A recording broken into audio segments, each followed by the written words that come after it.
O Japão acaba de ser sacudido por um tremor brutal de 7,5 graus. Do nada, 90 mil pessoas tiveram que fugir de casa no breu da madrugada. Os avisos de tsunami berravam em cada celular e alto-falante espalhado pelas cidades. Tudo rolando na costa nordeste, exatamente na mesma faixa de terra que foi totalmente engolida pelo oceano em 2011.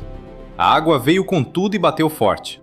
Abrigos lotaram e o planeta inteiro parou para ver, naquela tensão bizarra de espera, rezando para que aquele pesadelo histórico no mar não se repetisse agora. Só que tem um detalhe que a mídia não tá soltando. Bem ali, abaixo do leito, do Oceano Pacífico, soterrado por quilômetros de águas densas e escuras, cientistas acharam algo geológico que é de cair o queixo, a coisa mais sinistra em décadas. Uma expedição que bateu recordes perfurou o fundo do mar como ninguém jamais fez antes. E o que trouxeram lá daquela falha detonou todas as nossas certezas sobre o perigo de tremores no Japão. Eles deram de cara com uma camada oculta, uma falha de fabricação da própria Terra, um ponto fraco que ficou quietinho por milhões de anos, sem ninguém notar ou conseguir detectar por aqui. Talvez esse seja o motivo real daquela tragédia de 2011 ter sido tão destrutiva. Não foi só o tremor ou a potência dele, tem algo muito mais bizarro envolvido. Uma ameaça que estava lá, esperando. E agora, essa mesma falha resolveu acordar de novo. Ondas de 70 centímetros já bastaram para esvaziar cidades inteiras em várias regiões hoje. Mas quem entende do assunto não está só preocupado com o tamanho das ondas agora. A dúvida deles é muito mais tensa. Será que esse tremor mexeu naquela camada secreta? Será que a Terra deslizou naquela mesma armadilha que causou o caos de antigamente? Se a resposta for sim, o cenário muda totalmente de figura para o futuro. E o que isso indica para o próximo? Se essa descoberta provou algo, foi o seguinte: o chão do Japão não só treme, ele já tem um caminho pronto para dar errado. O planeta já sabe onde vai ceder. Será que o país está sentado numa bomba relógio? O cronômetro começou a rodar hoje? Eram 10h47 da noite no horário local, quando o leito do Pacífico, perto de Ishikawa, deu um solavanco violento e assustador. Um abalo de 7,5, um dos maiores em tempos, rasgou o fundo do oceano. A pancada foi tão bruta que os sensores detectaram o impacto em questão de segundos. Às 10h51, a agência de meteorologia já disparava o primeiro alerta de tsunami. Isso foi só 4 minutos depois do estrondo inicial. Apenas 4 minutos. Foi o tempo que o pessoal do litoral teve antes dos celulares começarem a berrar, junto com rádio, TV e as caixas de som das ruas ao mesmo tempo em toda a costa. Mandaram 90 mil pessoas saírem correndo agora. Não foi dica, foi ordem direta. No meio do gelo e da escuridão, as famílias pegaram suas mochilas e meteram o pé. Os vizinhos e voluntários tiveram que carregar os idosos para fora de suas casas às pressas. Crianças acordaram com sirenes que só conheciam por histórias assustadoras dos pais. Naquele momento, todo mundo sacou na hora o perigo que estava por vir. O ponto central do abalo ficava a uns 40 quilômetros da península de Noto. A profundidade era tão crítica que deixou os especialistas em estado de alerta máximo.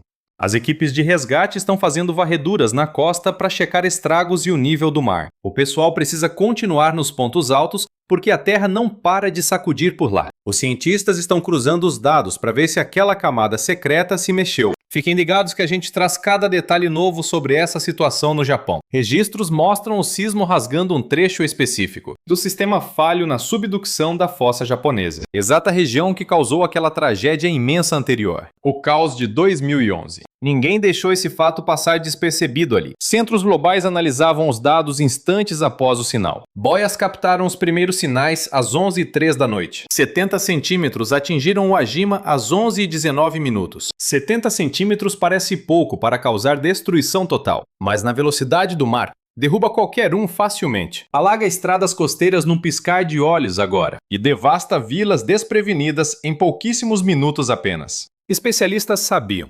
Esses 70 centímetros eram só a introdução. Exército japonês se mobilizou em menos de 1 hora. Helicópteros patrulharam cada centímetro da costa atingida imediatamente. Governos locais ativaram protocolos de crise máxima sem demora. A guarda costeira enviou navios para resgates de urgência.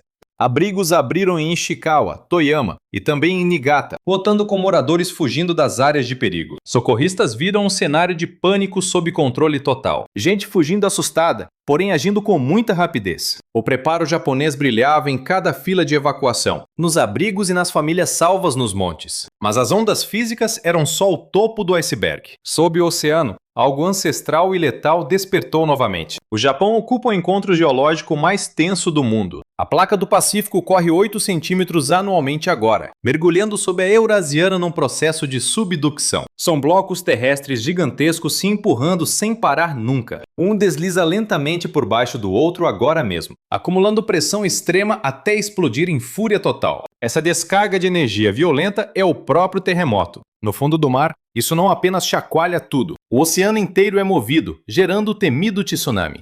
Fossa do Japão denomina essa zona de subducção fatal, um cânion de 800 quilômetros na costa leste japonesa. Desce a quase 8.000 metros em certos pontos. Trata-se da falha mais ativa de todo o globo, a mesma que gerou o pior desastre recente japonês. No dia 11 de março de 2011, sismo atingiu magnitude 9, figurando entre os 5 maiores abalos já registrados. O solo rachou por 500 quilômetros na fossa japonesa. Ondas de 40 metros avançaram 10 quilômetros terra adentro, tirando a vida de quase 20.000 pessoas. Deu início ao pesadelo de Fukushima Daiichi, o maior horror nuclear pós-Chernobyl. As estatísticas daquela tragédia de 2011 são simplesmente assustadoras. Só que o mistério para os cientistas não era a força do tremor. Um abalo magnitude 9 consegue criar um tsunami de proporções catastróficas. O que os deixou intrigados foi o tamanho do deslocamento oceânico. O fundo do mar moveu-se com fúria além de qualquer modelo sísmico. A fenda subiu mais que o previsto, rasgando perto da superfície. Estava num ponto muito mais raso do que aquela profundidade permitiria. Esse enigma durou anos, até um navio perfurador mirar no alvo exato. No local da ruptura, o time extraiu a verdade do próprio chão. A descoberta enterrada lá mudaria nossa visão sobre o mundo inteiro. Transformaria para sempre o jeito de prever riscos de tsunamis. E hoje o fundo do mar tremeu de novo naquele ponto. Pesquisadores não chutam com vidas em risco. Eles atacam a fonte. Após o caos de 2011, uma equipe global agiu. Navegaram até a falha e pararam o navio sobre a ruptura. Então começaram a cravar uma sonda pesada no leito do mar. Foram mais fundo do que qualquer missão científica já tentou. O navio era o Shikyu, um explorador japonês feito para o abismo. Seu nome significa terra, e a operação honrou esse título plenamente. O Chikyu definitivamente não é uma embarcação comum de pesquisa. É uma torre de 210 metros, cheia de alta tecnologia. Consegue furar o fundo do mar em níveis antes considerados impossíveis. Na expedição, ele estacionou sobre a fossa tectônica do Japão. Ficou exatamente onde a placa do Pacífico mergulha sob as ilhas, bem na zona de travamento onde a pressão acumulava sem parar. O estopim destrutivo de 2011 aconteceu todo ali. A perfuração seguinte bateu recordes de forma totalmente oficial e reconhecida. O Guinness certificou a missão por cavar o ponto oceânico mais profundo. Superou qualquer outra jornada científica já registrada na história humana. A conquista técnica por si só foi algo surreal de ver. Mas o marco histórico não veio apenas da profundidade alcançada. A glória estava no que trouxeram: as amostras de solo profundo. Partes reais da falha foram retiradas da terra em tubos cilíndricos. Subiram camada por camada, como se fossem páginas de um manuscrito. Um livro geológico que esteve oculto por milhões de anos. Geólogos veteranos sabem que esses núcleos são muito mais que pedras. São diários onde cada nível revela o tempo e o clima. É um capítulo sobre como a Terra nasceu, girou e mudou. Tiraram essas amostras da zona de impacto de um tremor 9. Eram peças da engrenagem que matou quase 20.000 pessoas. E lá dentro, os especialistas acharam algo que não estava no roteiro. Notaram uma faixa de material bem diferente cruzando a falha. Era uma camada com cerca de 100 metros de largura total. Estava prensada entre as paredes de rocha maciça ao redor. A extensão total chegava a 328 pés. Falamos de uma camada da altura de um prédio de 30 andares, composta puramente por argila pelágica. Tratava-se de um sedimento marinho fino e macio, que vinha se acumulando nas profundezas, partícula por partícula microscópica no leito oceânico, ao longo de milhões de anos. Aquilo crescia lentamente, agindo como a força geológica mais silenciosa que se possa imaginar. Olhando por fotos, parecia algo totalmente comum, basicamente lama milenar. Mas o que isso representava para a física da zona de falha era tudo menos comum. Lama oceânica antiga parece ser a coisa menos ameaçadora do mundo. Não estamos falando de um supervulcão ou de uma mega falha desconhecida. Não é uma ruptura dramática escondida esperando ser descoberta. É apenas sedimento. Partículas minúsculas flutuaram por quilômetros de água oceânica e pousaram suavemente no fundo do mar durante eras e mais eras. Algo macio, de grãos finos e visualmente nada impressionante. No entanto, essa camada específica de argila agora é considerada algo vital. Trata-se de uma das maiores descobertas geológicas da sismologia moderna. Tudo por conta do comportamento que ela apresenta quando a Terra resolve se mexer. Imagine dois blocos de concreto áspero sendo pressionados sob um peso colossal. Se você tentar deslizar um contra o outro, o atrito gerado será imenso. As superfícies rugosas travam e se moem, resistindo ao movimento. Agora pense que você espalhou uma camada de graxa bem macia entre eles. Algo liso, escorregadio e com quase nenhuma resistência interna. De repente, esses mesmos blocos deslizam um sobre o outro sem esforço. O atrito some e a resistência desaparece, permitindo um movimento rápido e longo. Essa argila é a graxa. Durante o terremoto de 2011, forças tectônicas vinham se acumulando há décadas na fossa do Japão. Toda essa energia se concentrou justamente nessa faixa de argila pelágica. Em vez da ruptura ter que atravessar rocha dura e resistente, o que frearia o deslocamento e limitaria o estrago, ela achou um atalho. A falha não travou. Ela deslizou e acelerou sobre a camada de argila. O movimento seguiu direto da sua origem profunda em direção à superfície, atingindo o próprio solo marinho. Esse é o detalhe mais crítico de todos. O fato da ruptura ter alcançado o leito oceânico mudou completamente o jogo. Quando um terremoto profundo ocorre sem chegar ao fundo do mar, o tremor sobe pela rocha e pela água, causando destruição local. Sim, isso pode até gerar algum tsunami, mas nunca algo nessa proporção. Mas quando a ruptura atinge o leito e o fundo do mar se mexe fisicamente, toda a coluna de água acima dele é deslocada. Não é apenas um balanço. Ela é empurrada e erguida fisicamente.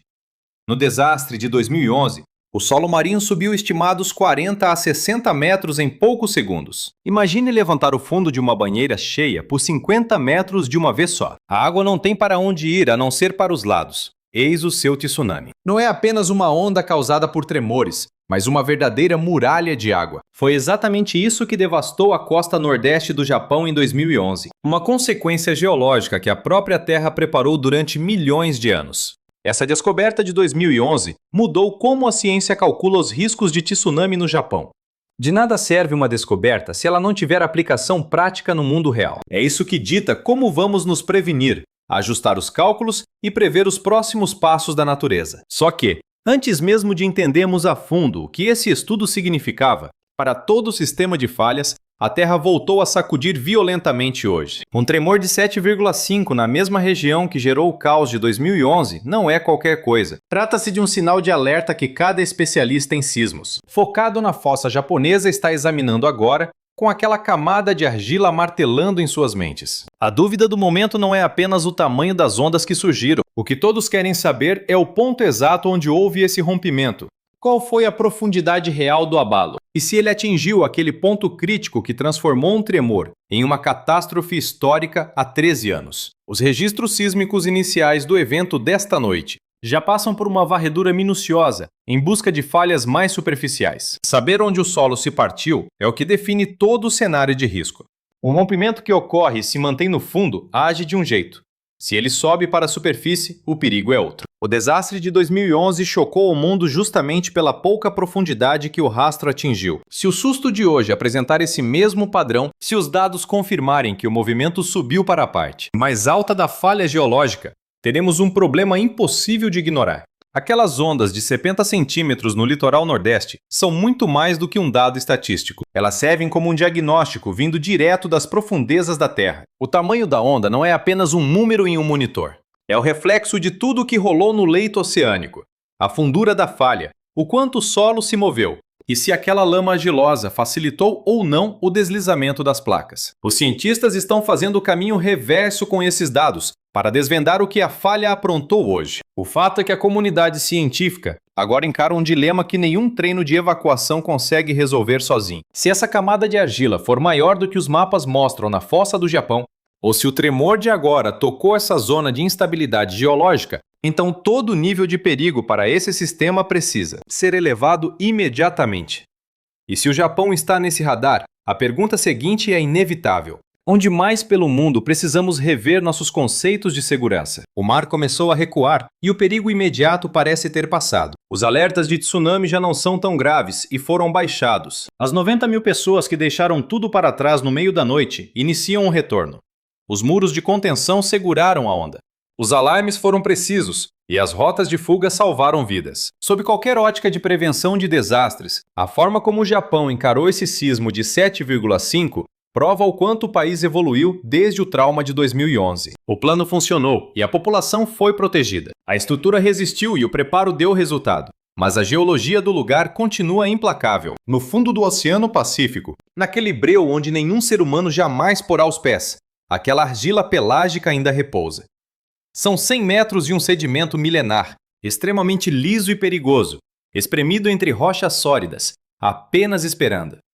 Ele aguardou por eras até o evento de 2011 e continua lá, à espreita. O que a missão recordista do Chikyu revelou para o mundo foi muito além de uma explicação. Trouxe sim o porquê do caos de 13 anos atrás, mas serviu também como um alerta. Foi um aviso real sobre o que a geologia dessas falhas pode repetir a qualquer momento. A descoberta da camada de argila já está redefinindo como calculamos o risco de tsunamis. E não só para o Japão, mas para todo o litoral na beira de zonas de subducção. Isso inclui o Círculo de Fogo, Cascadia, Chile, Indonésia e o Alasca. Cada um desses sistemas agora é alvo de uma pergunta urgente e perigosa. A fraqueza é a mesma? Existe um caminho pronto para o deslize sob o mar? É algo invisível por cima e impossível de notar sem perfurar? Estaria apenas aguardando a pressão tectônica certa para se revelar? Ainda não temos as respostas. O mapa ainda está incompleto. A ciência ainda tenta digerir o impacto do que aquele navio de sondagem resgatou. Eles tiraram a prova do fundo do oceano. E o que sabemos é o seguinte: o chão japonês tremeu hoje. Já aconteceu antes e vai rolar de novo. Em algum lugar sob o Pacífico, numa lama extremamente antiga. Essa camada surgiu milhões de anos antes de existirem seres humanos. A trilha já está pronta.